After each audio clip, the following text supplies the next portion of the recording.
Dore ikindi kibanza cyiza cy'amavuta gituwe kiri mu mazu atuwe mbese neza rwagati neza muri estate. Nawe bibaze ikibanza kiri rwagati mu mazu, reba nawe urabibona. Iriya ni inzu, hariya ni haruguru y'umuhanda, uriya ni umuhanda umwe utambika ugera kuri kaburimbo, urebye ni muri metero kare zitarenze 300-350, hanyuma ukamanuka ukagera ahangaha. Urabyitegereza neza uraza gusanga ari umuhanda nyabagendwa, umuhanda imodoka iyo ari yo yose yanyuramo. Hanyuma ari ruguru y'umuhanda bari kubaka, hepfo y'umuhanda bakaba bari kubaka. Nawe urabibona ko ari ahantu heza cyane. Ahangaha ni Kanyinya, n'ubundi ibibanza byo ni munange kandi ku biciro udashobora gusanga ahandi.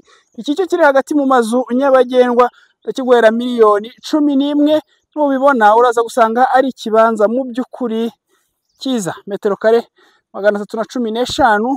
Reba gitangirira ahangaha kuri uru rugo, hanyuma kikamanuka kikagera kuri iriya nzu nk'uko uri kuyibona hariya hepfo. Ibaze nawe, ruguru muraturanye barubatse, hepfo muraturanye barubatse.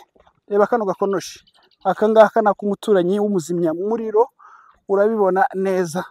Amazi yo nawe wafatira ahangaha, singaya se urayabona. Hanyuma ugakomeza metero 20 gukomeza hari inyuma, ukarangiza kuri kiriya gipangu, cyangwa se ubutaka bwawe bugasoreza kuri kiriya gipangu.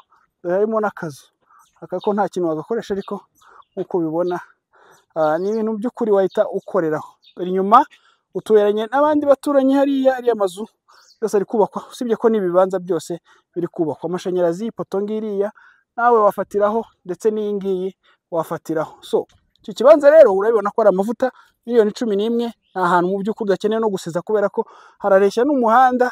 Hanyuma hano haratuwe. Iriya nzu ni inzu mwaba muturanye, iyi nayo ni iyindi mwaba muturanye, urimo hano rwagati.